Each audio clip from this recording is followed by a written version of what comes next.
and welcome back to a brand new video. My name is Tony King. I'm a photographer, and in this video we are going to be going over my October monthly review. This is a monthly series, although in 2025 I'm kind of catching up, but hopefully by 2026 it'll be like the first Sunday of every month. We'll review the last month of photography for me. I set myself a goal in 2025 to go on at least 4 photo walks per month. January, I started off really slow, only did 4, but then I built up. Finally, I had a huge trip in September, but when I got back for October, which is what today's video is on, I only went out twice. So that's the first month I failed, and I was feeling very demotivated. It's like you go to this beautiful place with all these amazing photo opportunities, and then I'm back home and feeling uninspired. But I did go out twice. I went out on a photo walk with like a social media group and got some shots there. And then I went out on a walk with my wife and I took some photos, but they all sucked. So I chose some photos from my photo walk with Beers and Cameras ATL, or ATL Shooters. I think they're both kind of part of the group that I went on this photo walk with, and I'm going to break down these photos and see maybe if this can also help me, inspire myself to, not do this again, as in not only go out twice in 1 month, because I really want to do more and do better. I was shooting on a 50mm TT Artisan f/0.95 on my EM1 Mark III. This is like my go-to setup these days. And we were kind of downtown near Pond City Market in Atlanta. If you are from the Atlanta area, obviously you'll know this location. If not, then don't worry about it. It's a cool spot if you ever come to the city. And there was a great heron on a tree. And I see these around all over Atlanta. And it's kind of surprising because you would think they would only be kind of in like more nature-esque places than this. Really in the city. Yes, there's a tree and it's on a tree kind of high up, and you can see the Pond City Market sign, which is kind of a famous landmark of this area. I wish I was able to get this frame of the bird, but the full sign in, I walked around, I tried to get it, couldn't get it, but there's some nice like almost golden hour light coming over from kind of behind me to the left, creating a nice silhouette on the bird. You can see some kind of gray clouds, which is a little kind of moody and eerie. I kind of wish they weren't so gray on the right side, but there's nice wind on the flag. It's a nice frame overall with kind of architecture but nature as well, and the kind of overbearing tree. Maybe there's some symbolism there, and the shape of the tree itself kind of matches the shape of like the flag in the building. So I think it's aesthetically pleasing that way. I'm happy with the shot. Do I wish maybe I also had a telephoto lens with me that I could get a nicer shot of just the bird? Yeah, but I'm on a photo walk. I can't carry around everything I own. We ended the photo walk near kind of Old Fourth Ward skate park, and it was a cool experience. It was my second time ever shooting at like a skate park, and I really like it. I want to go out more. I just don't know if I'm cool enough to really go over there, but you know what?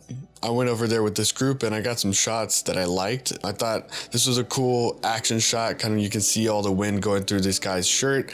There's really nice bokeh around and some other characters in the background. One is even looking at him on the right, and people kind of in their element, and he's got headphones on. It's a really cool vibe. So pretty happy with this shot. We got a young man like watching his friends skate. It's kind of a very interesting kind of pose, but also like expression on his face. Like it's kind of hard to read. Like, is he upset? Is he just like kind of squinting because the sun's in his eyes? Like he is looking towards the sun, and here we're in full golden hour. Wind going through his clothes. Like you can see like his pants flying. I think it's kind of dramatic in that sense, and kind of cinematic as well. But yeah, I was really fascinated by this guy's expression. Very interesting, kind of like, what is he really thinking? We know he's looking at something, and kind of like, is he impressed or is he upset? It's a photo that asks questions, so that is something that you should look for in your photos for sure. Next, I have this Dutch angle shot of the skater going down a bowl. I guess you call it a bowl, not a skater, so correct me if I'm wrong on the terminology. I got this nice Dutch angle looking through some railings. I kind of wish I was like maybe 2 feet closer, but then I might lose like the frame that I'm working with. But I loved like the intense look on his face, how he's so concentrated on skating and what he's doing. almost perfectly centered, but kind of offset by like the railing and kind of, you know, just the framing itself. I also like how in the background you can see one skater is like just about to jump on his board. So there's some action, there's some life in the background of the photo as well as like a really nice character in the main protagonist, which is the guy in the bowl, who's I just think it's pretty cool. And I think it works well in a monochromatic look. A black and white photo of a kid has these, like one of the photographers I think was putting like a camera or like a GoPro type thing on the skateboard, and he's kind of thinking about like what he's gonna do. And I think this is kind of a cool vibe for like a skate park, because they're always like, how can I do this next cool trick? What's the next cool trick that I can do? And like thinking about it and thinking together. And I think that's just a really neat like community and vibe that exists in the skating world. I think he's pretty much in good focus. I wouldn't say he's too soft or not like sharp enough, and like the profile of his face separates really nice from the background.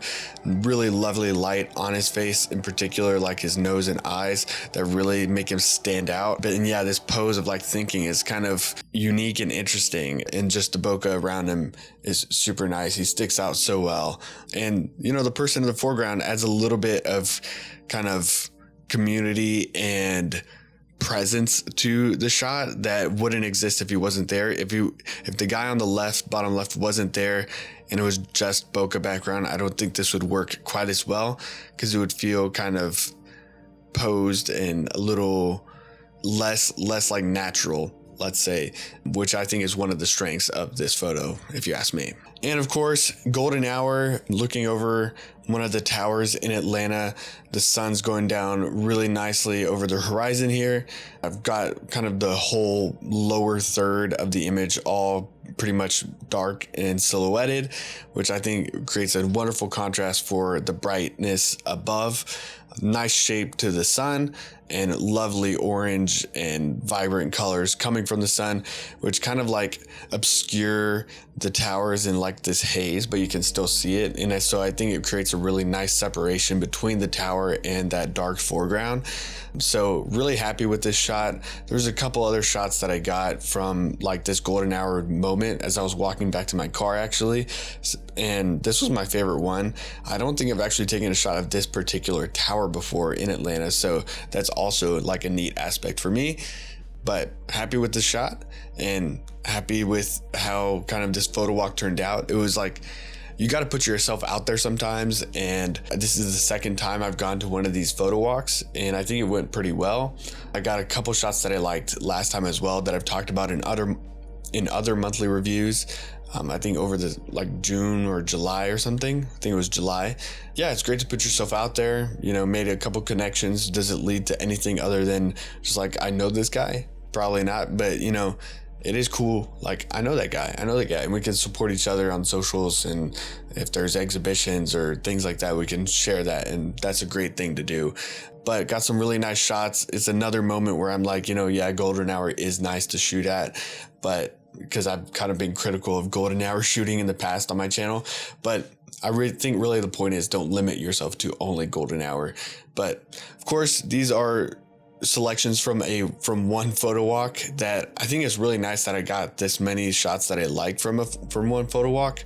But realistically, if I had gone out on other photo walks, I should hopefully have more work that could, you know, replace some of these. I think when it comes to like a portfolio or a body of work that I'm really proud of, and I'm really proud of my body of work and my portfolio, like my goal is honestly like to replace it, to get better and better and better. That doesn't mean that I'm like not gonna like the photos I used to make, or like that's like if I replace a photo that I really love right now that's on my portfolio, if I replace it with the photo that I eventually think is better, that doesn't mean that I still don't like that photo. It just shows like growth and change and kind of development, kind of cycling through things. And I think that is something very valuable for a photographer to try and do. So anyway, I hope you enjoyed this video. This is another monthly review. Hopefully November, I'll have nicer things to say about how many photo walks I went on. We'll see. So without further ado, if you enjoyed this video, subscribe to my channel to follow my progress, my journey, and hopefully learn a couple things about photography in the process. So yeah, there you go. I'll see you next time.